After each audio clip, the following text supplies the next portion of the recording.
Welcome to the 18th Brazilian Congress of Thermal Science and Engineering. My name is Julian Lang and I'm hereby to present our work with the theme Sizing of a Hybrid Solar Wind Microgeneration with Storage for a Community of XAI in Mozambique.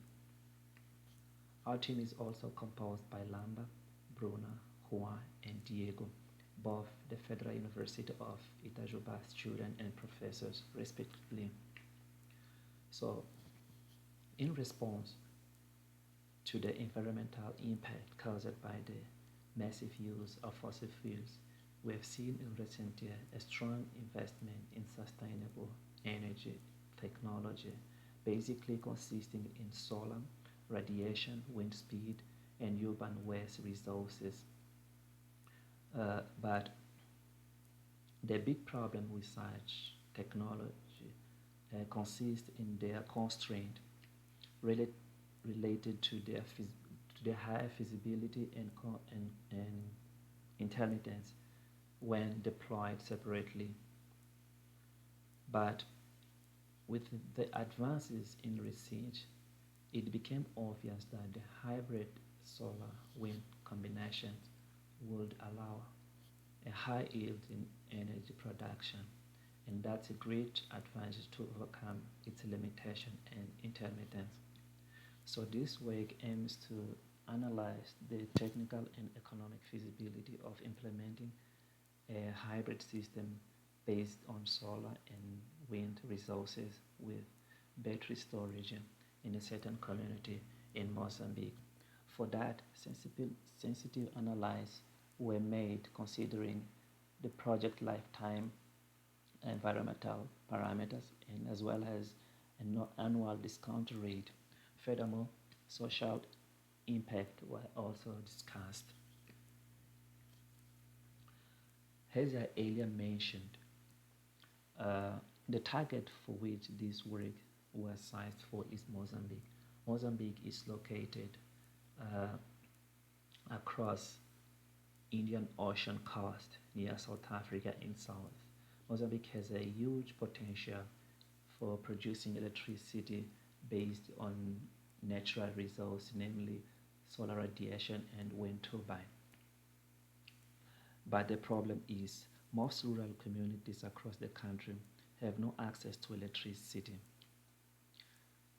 But considering these potentialities available in the country, we believe that uh, deploying this kind of hybrid microgeneration can be the solution for electricity to reach these populations. So to carry out this work, we use the Homer software version 3.11 Pro.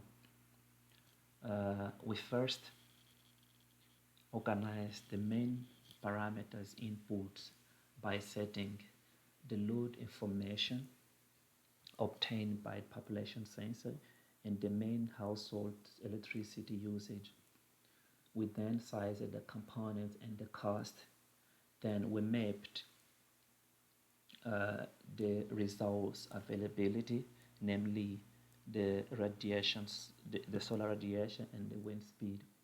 We then defined our data optimization so that the software can run the simulation. After the simulation ran, the software analyzed whether the load was assumed. If negative, then we resize the components.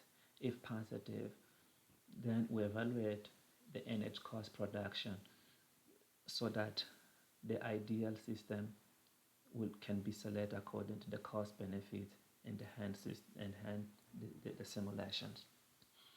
From there,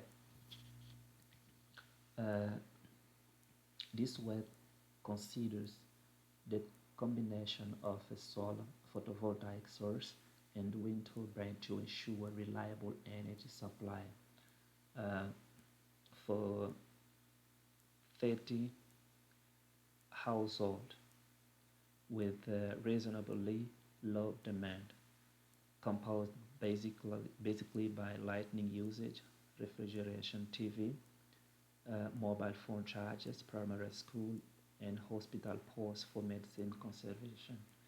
All this load was estimated to be met by 107 kilowatt hour per day with 21 kilowatt peak of power. For economic feasibility, we first calculated the cost of energy, basically given by the division between the annual cost for the system and the total load served. Then we calculated the net present cost, which is given by the annual cost for the system divided by the capital recovery factor. And finally, we calculate our payback loan, that is given by the division between initial investment and the difference between return and expenses. This graph shows the load profile. As we can see, the higher peak occurs between 6 p.m. to 10 p.m.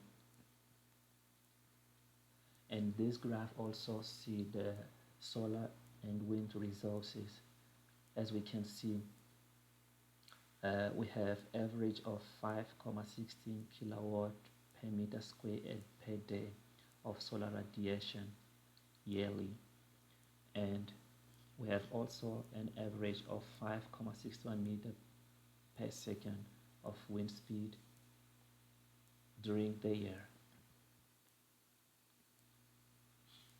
For sensitive analysis, the simulation consists on sensitive architecture and cost. So among the couple of simulation and possible combination, the chosen combination consists on 10% of discount rate, 25 years project lifetime, and the initial capital consists on less than $400,000, and the operation cost consists on almost less than $12,000, and the net present cost is less than $500,000. But the cost of energy is estimated to be 7.5 cents. The reason for have chosen this combination instead of this with less cost, or even this with less initial capitals, is demonstrated in this graph. As you can see, this graph shows the payback rate.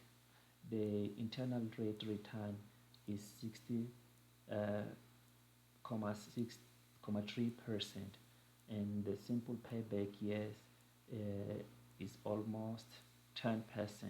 It means that in 10 years, all the capital invested will be refunded.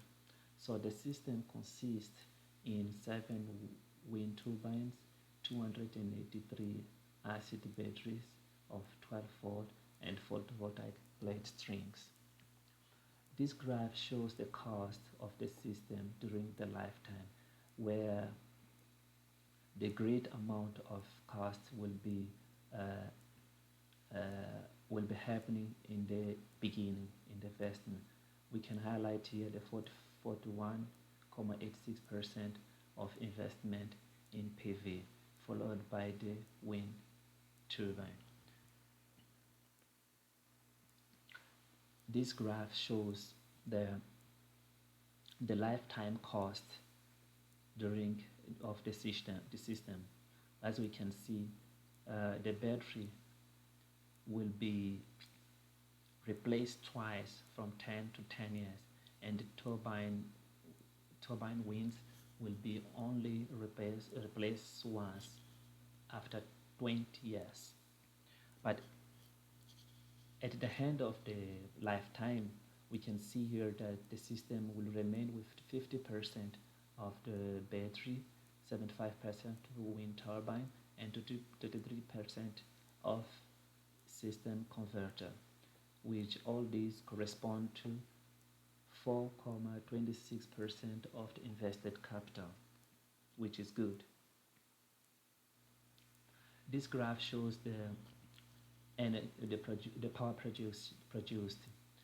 The total produced electricity will be estimated in 104 megawatt hour per year, consisting in 64.9% of PV production and 35.1 wind turbine production. The right graph shows the behavior of the daily load. We see the PV system will have its peak from 10 to 1, and the energy produced during this time will be supplying the load and charging the battery. But from 6 to 10, both the battery and the wind turbine will be supplying the demand. Has social impact. The deployment of this kind of system would access with information through television, radio, and entertainment, internet for that community, and also would provide literacy course that will discourage rural exodus. This will also provide the community with reliable, renewable energy that will make them independent from the varying fossil fuels price and supplies. This also will serve as a demonstration project for other companies and industry that can take it as an example and replicate it in other communities across the country. This system can also pave the way for generation in new market sector, create new job opportunities for local population, and also improve their socio-economic stature so far. In conclusion, we can see that the profile shows that operation of the system is complementary as expected, because the storage energy battery supply the PVC during the day is used in shared way with the wind system tonight. We also see that the sensitive analysis and optimization results show that the optimal solution are significantly affected by the K variables such as solar radiation and wind speed. So this work provides evidence to ensure that to ensure reliability, to ensure supply considering the local condition in remote rural areas of Mozambique. Nevertheless, despite presenting higher investment, renewable energy are today a reality to supply energy for rural community through a careful analysis of energy resource and the promotion of good public policy. It is possible to reduce the cost. So these are some reference we used in this work. Finally, our acknowledge goes to UNIFE, FAPEMIC, and Petrobras for sponsorship. Thank you.